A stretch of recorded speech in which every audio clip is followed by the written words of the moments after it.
नमस्कार मित्रांनो, स्वागत आहे तुमचं तुम्हा सर्वांच्या आवडत्या चॅनल आज काय नवीनवर. तर बघा मित्रांनो, आज काय नवीनच्या आजच्या व्हिडिओमध्ये आपण अतिशय महत्त्वाची माहिती पाहणार आहोत. ती म्हणजे की ITI संदर्भात पाहू शकता. बघा कोणत्या ITIमध्ये किती जागा रिक्त आहेत, त्या ऑनलाईन कशा पद्धतीने पाहायचं त्याची माहिती आपण या व्हिडिओमध्ये पाहणार आहोत. सर्व विद्यार्थ्यांनी लगेच व्हिडिओला लाईक करून टाकायचं आहे आणि चॅनलला आपण सबस्क्राईब करून घ्या, कारण जोपर्यंत तुमचा ITIला ॲडमिशन होत नाही तोपर्यंतचं संपूर्ण मार्गदर्शन तुम्हाला आपल्या चॅनलच्या माध्यमातून केलं जाणार आहे. तर बघा ITIला ॲडमिशन जे काही ITI आहेत तर त्या ITIमध्ये किती जागा रिक्त आहेत, त्या ऑनलाईन पद्धतीने कसे पाहायचे त्याची माहिती आपण ह्या ठिकाणी पाहणार आहोत. त्यासोबतच तुमचे काही महत्त्वाचे प्रश्न देखील आपण ह्या ठिकाणी घेतलेले, त्या प्रश्नांची उत्तरं देखील आपण ह्या व्हिडिओच्या माध्यमातून पाहणार आहोत. त्याचबरोबर ITIच्या ॲडमिशनसाठी सर्वांनी लगेचच आपल्या चॅनलला सबस्क्राईब करून घ्यायचे. तर बघा कोणत्या ITIमध्ये किती जागा रिक्त आहेत ते आपण ह्या ठिकाणी लाईव्ह पाहणार आहोत. सर्वांनी या ठिकाणी लगेचच व्हिडिओला लाईक पण करा आणि चॅनलला पण सबस्क्राईब करून टाका. तर लगेचच आपण सुरुवात करूया आणि लाईव्ह या ठिकाणी पाहूया कशा पद्धतीने तुम्ही तुमचा जो काही ITIमध्ये किती जागा रिक्त आहेत ते त्या ठिकाणी कशा पद्धतीने पाहू शकता. त्याची जी काही माहिती आहे ती लगेचच आपण या ठिकाणी पाहूया. तर बघा लाईव्ह ह्या ठिकाणी माहिती पाहणार आहोत. सर्वप्रथम ITIच्या ऑफिशियल वेबसाईटवर तुम्हाला यायचं आहे. ऑफिशियल वेबसाईटवर आल्यानंतर तुम्हाला अशा पद्धतीने पाहायला मिळेल. बघा या ठिकाणी कॅन्डिडेट लॉग इन आहे. बघा या ठिकाणी कॅन्डिडेट लॉग इन जे दिलेलं आहे तर त्या कॅन्डिडेट लॉग इनमध्ये तुम्हाला या ठिकाणी क्लिक करायचं आहे. त्यानंतर तुम्हाला न्यू कॅन्डिडेट रजिस्ट्रेशन आणि खाली रजिस्टर्ड कॅन्डिडेट आहे त्यावर क्लिक करायचं आहे. त्यावर क्लिक केल्यानंतर तुमच्यासमोर बघा अशा पद्धतीने नवीन पेज या ठिकाणी ओपन होईल. या ठिकाणी नेट स्लो असल्यामुळे थोडा प्रॉब्लेम आहे. बघा अशा पद्धतीने नवीन पेज तुमच्यासमोर ओपन होईल. आता हे पेज ओपन झाल्यानंतर तुम्हाला काय पाहायला मिळते, कॅन्डिडेट लॉग इनमध्ये एंटर रजिस्ट्रेशन नंबर पासवर्ड. आता आपण हे थोडंसं या ठिकाणी महत्त्वाचं पाहून घेऊया. बघा मी सर्वात अगोदर जो काही रजिस्ट्रेशन नंबर माझ्याजवळ आहे तो टाकून घेतो. नंतर जो काही पासवर्ड माझ्याजवळ आहे तो टाकून घेतो आणि त्यानंतर आपण लॉग इन बटनावर या ठिकाणी क्लिक करणार आहोत. तर बघा रजिस्ट्रेशन नंबर आणि पासवर्ड टाकलेला आहे. लॉग इनवर क्लिक करूया. लॉग इनवर क्लिक केल्यानंतर तुमच्यासमोर अशा पद्धतीने या ठिकाणी कॅन्डिडेटची संपूर्ण माहिती ओपन होईल. जे काही विद्यार्थी असतील त्या विद्यार्थ्यांची संपूर्ण माहिती या ठिकाणी ओपन होईल. ही माहिती ओपन झाल्यानंतर बघा ह्या ठिकाणी आपल्याला पाहायला मिळते संपूर्ण जे काही आहे, जे काही 4 ऑप्शन आहेत, 3 ऑप्शन आहेत ते या ठिकाणी ग्रीन असायला पाहिजेत. ठीक आहे. आता हे 4ही ऑप्शन या ठिकाणी ग्रीन आहेत. त्यानंतर ॲडमिशन ॲक्टिव्हिटीज यावर क्लिक करायचे. यावर क्लिक केल्यानंतर बघा सगळ्यात शेवटी तुम्हाला पाहायला मिळते वॅकंट सीट रिपोर्ट. ठीक आहे. वॅकंट सीट रिपोर्ट बघा या ठिकाणी वॅकंट सीट रिपोर्ट आहेत, यावर क्लिक करायचं. ठीक आहे. यावर क्लिक करायचं. यावर क्लिक केल्यानंतर तुमच्यासमोर नवीन पेज ओपन होतं. हे पेज अशा पद्धतीने ओपन होईल. ठीक आहे. हे पेज ओपन झाल्यानंतर सर्वात अगोदर तुम्हाला पाहायला मिळणार आहे बघा इन्स्टिट्यूट टाईप, म्हणजे संस्थेचा कोणता प्रकार आहे ते तुम्हाला या ठिकाणी पाहायला मिळेल सर्वात अगोदर. ठीक आहे. आता यामध्ये आपण क्लिक केल्यानंतर आपल्याला ह्या ठिकाणी पाहायला मिळेल एकतर गव्हर्नमेंट किंवा प्रायव्हेट. तुम्हाला गव्हर्नमेंटमध्ये पाहायचं आहे किंवा प्रायव्हेटमध्ये पाहायचं आहे ते तुम्ही निवडू शकता. आपण गव्हर्नमेंट निवडलं. ठीक आहे. त्यानंतर जिल्हा निवडायचा आहे. खाली जिल्हा आहे, जिल्ह्यावर क्लिक करायचं आहे. त्यामध्ये कोणताही एक जिल्हा आपण निवडू शकतो. ठीक आहे.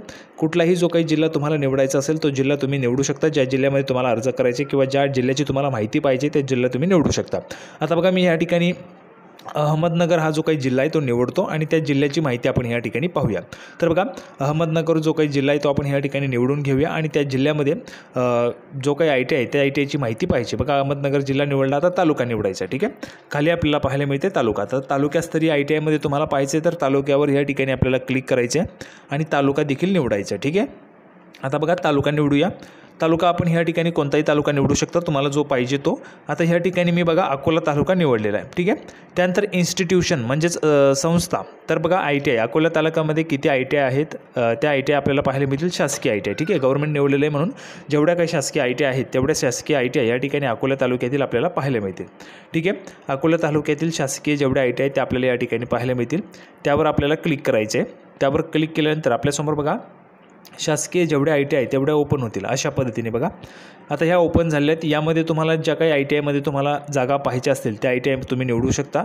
आता बघा ह्या ठिकाणी राजूरचा ITI आहे, नंतर आश्रमशाळा मावेशीचा आहे, नंतर केली कोतुल आहे. तर अशा पद्धतीने एक ITI मी निवडलेला आहे राजूरचा. ठीक आहे. पहिल्या नंबरचा. नंतर या ठिकाणी सर्च बटन आहे बघा, सर्च बटन शोधा यावर क्लिक करायचं आहे. यावर क्लिक केल्यानंतर आपल्यासमोर जो काही रिपोर्ट आहे तो ओपन होतो. बघा अशा पद्धतीने हा जो काही रिपोर्ट आहे तो तुमच्यासमोर ओपन होईल. ठीक आहे.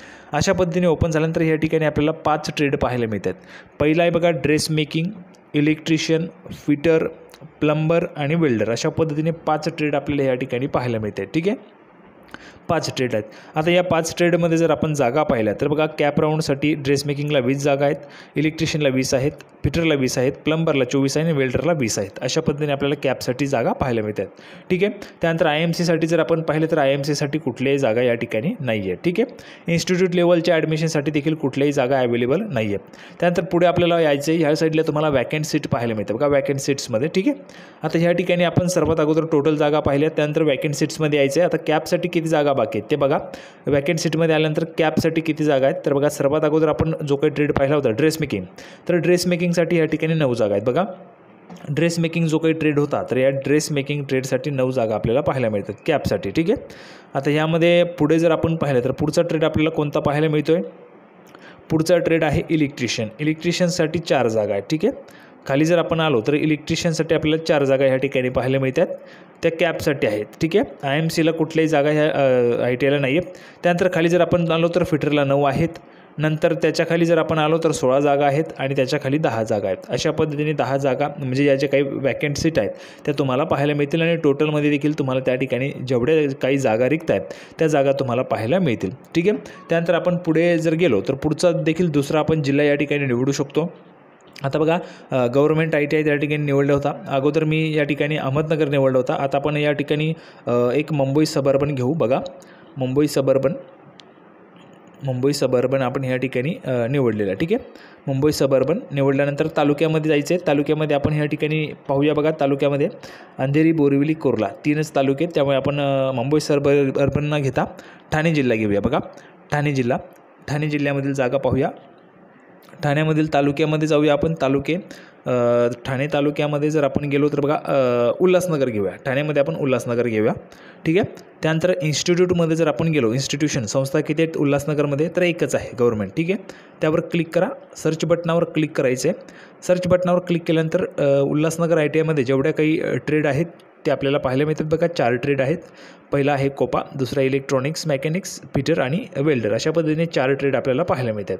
आता बघा, कॅप राऊंडसाठी 57 जागा कोपाला आहेत, 19 जागा इलेक्ट्रॉनिक्सला आहेत, 32 जागा फिटरला आहेत आणि वेल्डरला 48 जागा आहे. ठीक आहे. IMCच्या देखील जागा या ठिकाणी आहेत. IMC म्हणजे काय, जास्तची फी तुम्हाला द्यावी लागते तेव्हा तुमचं ॲडमिशन त्या ठिकाणी होतं. ठीक आहे.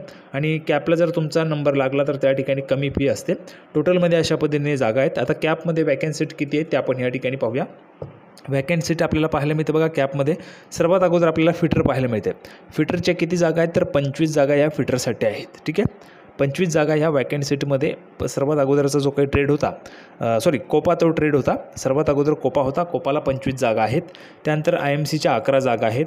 त्यानंतर दुसऱ्या नंबरचा ट्रेड इलेक्ट्रॉनिक्स मेकॅनिक्सला 4, 2 IMC आहेत, 12 फिटर, 5 IMC आहेत, 27 त्या ठिकाणी वेल्डरच्या आणि 12 IMCच्या आहेत. अशा पद्धतीने ह्या ज्या काही जागा आहेत त्या रिक्त आहेत. ठीक आहे. या जागा रिक्त आहेत. आणि जर ज्यांना ऑप्शन फॉर्म भरताना तुम्हाला वॅकंट सीट अगोदर चेक करायचे आहे आणि त्यानंतर तुमचा जो काही ऑप्शन फॉर्म असेल तो ऑप्शन फॉर्म तुम्हाला व्यवस्थितरित्या भरून घ्यायचा आहे. अशा पद्धतीने आपण संपूर्ण वॅकंट सीट पाहिलेली आहे. लाईव्ह तुम्हाला मी संपूर्ण या ठिकाणी उदाहरण दाखवलेलं आहे. लाईव्ह पद्धतीने तुम्ही या ठिकाणी अशा पद्धतीने तुमचे जे काही वॅकंट सीट आहे ते चेक करू शकता आणि तुमचा जो काही अर्ज आहे तो व्यवस्थितरित्या तुम्ही ऑप्शन फॉर्म भरला तर तुमचा नंबर देखील त्या ठिकाणी लागू शकतो. तर अशा पद्धतीची माहिती होती. अपेक्षा आहे तुम्हाला व्हिडिओ आवडला असेल. व्हिडिओ आवडला तर लाईक करा, जास्तीत जास्त शेअर करा. आपण पुन्हा एकदा भेटूया पुढच्या व्हिडिओमध्ये अशाच पद्धतीची नवीन माहिती घेऊन. तोपर्यंत धन्यवाद.